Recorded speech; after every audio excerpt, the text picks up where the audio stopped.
Wih, jagoan manusia silver. Mau kemana bang? Gak takut malam-malam?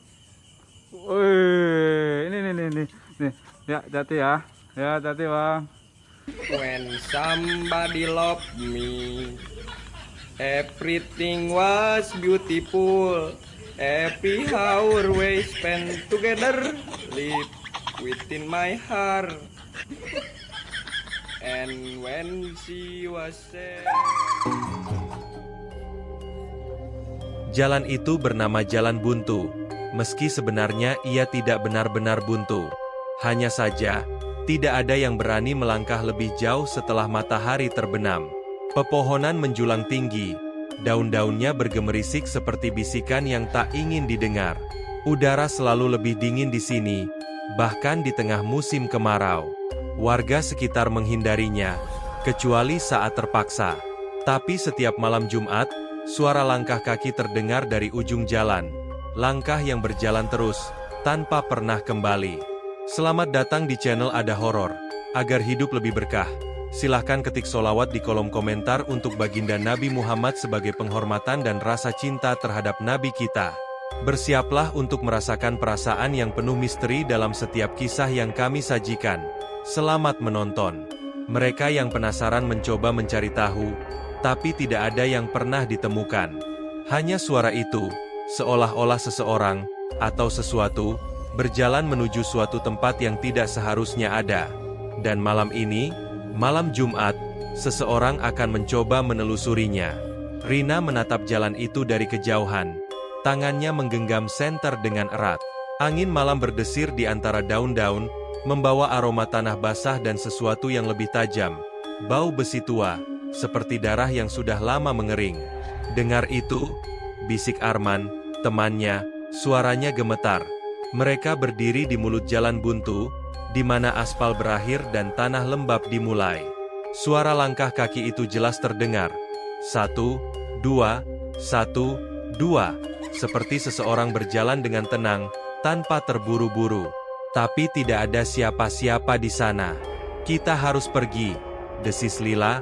Wajahnya pucat. Ini ide bodoh. Tapi Rina sudah melangkah maju. Aku ingin tahu.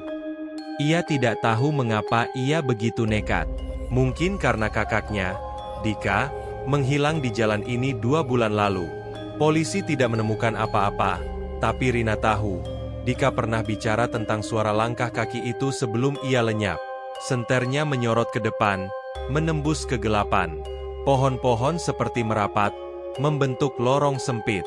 Langkah kaki itu semakin dekat, tapi tidak ada bayangan, tidak ada sosok. Lalu, tiba-tiba, suara itu berhenti. Udara berubah, dingin yang menusuk tulang, dan sesuatu menarik napas di belakang mereka. Mereka berbalik begitu cepat sampai hampir terjatuh. Tidak ada apa-apa, hanya kegelapan dan bayangan panjang dari pepohonan. Tapi Lila menjerit. Ada tulisan di pohon. Rina mendekat. Di batang sebuah pohon besar, terkikis dalam kulit kayu, ada tulisan yang terlihat seperti dicakar dengan kuku. Jalan ini tidak untuk mereka yang hidup. Arman menarik napas pendek. Kita harus pergi. Sekarang. Tapi sebelum mereka bisa bergerak, suara langkah kaki itu terdengar lagi. Kali ini, dari segala arah. Seperti puluhan orang berjalan mengelilingi mereka. Dan kemudian, bisikan. Dika, Dika, Dika. Rina membeku. Itu nama kakaknya. Suara itu bukan berasal dari satu arah, tapi dari dalam kepalanya sendiri. Lila menangis, meraih tangan Arman. Aku tidak mau mati di sini. Rina menatap ke depan, ke ujung jalan yang gelap. Sesuatu bergerak di sana, sebuah siluet tinggi, terlalu kurus untuk menjadi manusia. Dan kemudian, jalan itu berubah. Pohon-pohon membungkuk, membentuk sebuah gerbang. Di kejauhan, cahaya merah samar berkedip, seperti api neraka yang menjilat. Suara langkah kaki itu kini terdengar seperti derap kaki banyak orang, berbaris, menuju sesuatu. Dan Rina tahu, jika ia melangkah lebih jauh, ia mungkin tidak akan kembali. Tapi ia harus menemukan Dika. Mereka berlari. Angin meraung, daun-daun berdesis seperti tawa setan. Rina tidak tahu apakah mereka berlari ke arah yang benar. Jalan ini seolah-olah memanjang, tidak ada ujungnya. Lila terjatuh, menjerit ketika sesuatu tangan menyentuh pergelangan kakinya. Arman menariknya kembali, wajahnya penuh ketakutan. "Kita terjebak," teriaknya. Rina berbalik. Gerbang dari pepohonan itu masih terbuka, tapi sekarang ada sosok-sosok berdiri di antara pepohonan. Bayangan manusia, tapi matanya bersinar merah. Dan di tengah mereka, seorang lelaki berdiri. Wajahnya pucat, matanya kosong. "Dika?" Rina berbisik.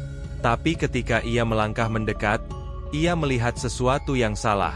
Mulut Dika bergerak, tapi suara yang keluar bukan miliknya. Suara itu dalam, bergema, seperti banyak suara sekaligus. "Kau seharusnya tidak datang." Lila menjerit lagi ketika bayangan-bayangan itu bergerak mendekat. Dan kemudian, tanah di bawah mereka runtuh. Mereka jatuh, tidak ke dalam lubang, tapi ke suatu tempat lain. Udara panas dan berbau belerang menyergap mereka. Rina bangkit, matanya terbakar oleh asap. Ketika pandangannya mulai jelas, ia melihat mereka berada di sebuah ruangan besar. Dindingnya terbuat dari daging yang berdenyut, langit-langit dipenuhi mata yang berkedip. Di depan mereka, sebuah jalan terbentang, jalan yang sama, tapi kini dipenuhi oleh sosok-sosok yang berjalan dalam barisan tak berujung. Wajah-wajah mereka kosong, mata tertuju ke depan, seperti mayat yang berjalan. Dan di ujung jalan, sebuah tahta dari tulang dan daging. Sesuatu duduk di sana. Bukan manusia. Bukan binatang. Sesuatu yang seharusnya tidak ada. Dika berdiri di samping tahta itu, wajahnya masih pucat, tapi sekarang ia tersenyum. Senyum yang terlalu lebar, terlalu banyak gigi. "Selamat datang," katanya. Suaranya masih bukan miliknya. "Kau akhirnya sampai juga." Rina ingin berteriak, tapi suaranya hilang. Karena sekarang ia mengerti. Jalan buntu tidak buntu. Ia hanya menuju ke satu tempat. Dan mereka sudah melangkah terlalu jauh untuk kembali. Rina merasakan tanah panas membakar telapak kakinya. Suara gemerisuk organ-organ yang bergerak di balik dinding membuatnya mual. Arman menggenggam tangannya dengan kencang. Sementara Lila terduduk lemas, bibirnya gemetar mengucapkan doa yang terputus-putus. "Kalian tidak seharusnya melihat ini," bisik Dika, atau sesuatu yang memakai wajah Dika. Matanya yang dulu hangat kini hitam pekat, seperti dua lubang yang menembus kegelapan. "Kakak, apa yang mereka lakukan padamu?" Rina berusaha keras agar suaranya tidak pecah. Dika mengangkat tangan, dan barisan sosok-sosok yang berjalan tiba-tiba berhenti. Salah satu dari mereka menoleh, wajahnya setengah membusuk, tapi Rina mengenalinya. "Pak Darso," teriak Arman. Tukang becak yang hilang 3 tahun lalu itu tersenyum. Gigi-giginya hitam. "Selamat datang di antrean, anak-anak." Lila menjerit ketika tanah di bawah mereka berdenyut, seperti sesuatu yang hidup. Rina melihat ke bawah, pola-pola aneh terbentuk di permukaan, seperti tulisan kuno. "Setiap orang yang hilang di jalan buntu, mereka ada di sini," Dika berkata. "Menunggu giliran." "Giliran untuk apa?" tanya Rina, meski ia tak yakin ingin tahu jawabannya. Dika menunjuk ke tahta di ujung jalan. Sesuatu di sana perlahan bangkit. Bentuknya berubah-ubah, kadang seperti manusia tinggi kurus, kadang seperti kumpulan tangan-tangan yang merayap. Suara yang keluar darinya bukan suara, tapi gema dari ribuan jeritan yang disatukan. "Kau datang untuk menggantikan mereka." Rina menggigit bibirnya sampai berdarah. Ini bukan lagi tentang menemukan Dika. Ini tentang bertahan hidup. "Kita harus lari," bisik Arman. Tapi kemana? Jalan di belakang mereka sudah tertutup daging yang berdenyut. Lila tiba-tiba menarik lengan Rina. "Lihat!" Di antara barisan orang-orang hilang, ada celah. Sebuah pintu kecil dari kayu lapuk, tergantung di udara seperti ilusi. Tulisan di atasnya samar, "Hanya yang ingat bisa keluar." Dika menggeleng. Kalian tidak akan bisa. Tapi Rina sudah berlari, menarik Lila dan Arman. Sosok-sosok itu menjangkau, tangan-tangan dingin menyentuh kulit mereka. Satu langkah lagi, pintu itu terbuka, dan mereka terjatuh ke dalam gelap. Udara segar. Rina terbatuk, membuka matanya perlahan. Mereka kembali di jalan buntu, tapi sesuatu berbeda. Pohon-pohon masih ada, tapi jalanannya lebih terang, seperti foto zaman dulu. Kita kembali. Lila terduduk, masih gemetar. Tapi Arman memandang sekeliling dengan wajah pucat. Tidak. Lihat. Di ujung jalan, seorang wanita muda berdiri dengan gaun putih. Wajahnya hancur, seperti daging yang meleleh. Kalian yang ketiga, bisiknya. Rina mengerti. Ini bukan dunia mereka. Ini masa lalu. Kau tahu jalan keluar? Tanya Rina. Wanita itu menunjuk ke sebuah batu nisan kecil yang nyaris tertutup rumput. Tertulis, siapa yang namanya terlupa, akan tetap di sini selamanya. Arman mengutuk. Kita harus ingat nama-nama mereka. Orang-orang yang hilang. Tapi Lila tiba-tiba memegang kepala. Aku lupa nama ibuku. Udara di sekitar mereka mendingin. Dan dari kejauhan, langkah kaki mulai terdengar lagi. Nama-nama hilang dari pikiran mereka seperti pasir di genggaman. Rina mencoba mengingat nama kakeknya. Tapi yang muncul hanya bayangan wajah tanpa suara. Arman menggigit tangan sendiri agar tetap sadar. Sementara Lila menangis tanpa suara. Wanita bergaun putih itu mendekat. Suaranya seperti angin. Mereka memakan ingatanmu. Semakin lama di sini, semakin sedikit yang kau ingat. Kita harus menulis, teriak Rina, merogoh sakunya. Tapi pulpen yang ia keluarkan berubah menjadi ulat-ulat hitam.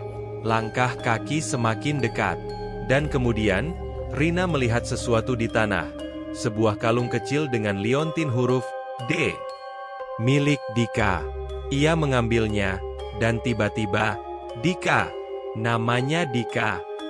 Seketika, wanita bergaun putih itu menjerit, tubuhnya mulai terurai seperti asap. Itu caranya, teriak Arman. Ingat nama-nama mereka.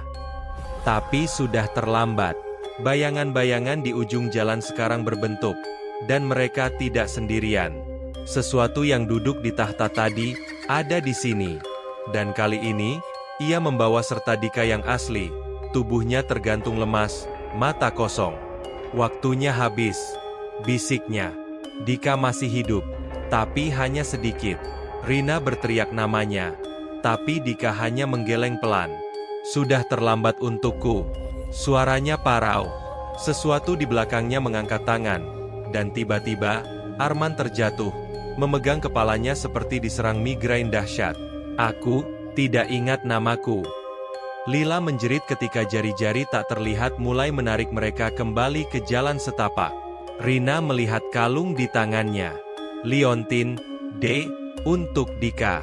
Tapi ada sesuatu yang lain. Guratan kecil di belakangnya. Jangan lupakan kami. Dengan gerakan cepat, Rina memecahkan liontin itu. Dan di dalamnya, foto kecil keluarganya. Mereka butuh ingatan kita. Karena itu yang membuat mereka tetap ada. Dika tersenyum sedih. Kau selalu yang paling cepat mengerti. Rina tidak berpikir dua kali. Ia mengambil batu tajam, menggoreskan nama di tanah, Darso, Siti, Dika, Amir, Lina. Setiap nama yang ia tulis, satu bayangan berterima kasih dan menghilang. Tapi yang di tahta itu marah. Langit runtuh, dan jalan di bawah mereka terbuka lagi. Mereka jatuh. Tapi kali ini, Rina memeluk erat foto itu, satu-satunya pengikatnya pada ingatan. Ketika ia membuka mata, ia berada di rumah sakit. Arman dan Lila ada di sampingnya, wajah bingung. Kita berhasil, bisik Lila. Tapi Rina melihat ke jendela. Di kejauhan, jalan buntu masih ada. Dan di ujungnya, seorang anak kecil berdiri, menunggu. Rina menggenggam foto itu lebih kencang. Karena ia tahu, jalan itu tidak akan pernah kosong. Selalu ada yang tersesat, dan selalu ada yang menunggu. Tamat. Jika kamu suka dengan cerita-cerita seperti ini, jangan lupa untuk like, subscribe, dan tekan tombol loncengnya agar kamu tidak ketinggalan cerita-cerita seru lainnya. Jangan lupa juga untuk share video ini ke teman-temanmu, agar lebih banyak orang yang bisa menikmati kisah-kisah menarik dan seru di channel kami. Terima kasih sudah menonton.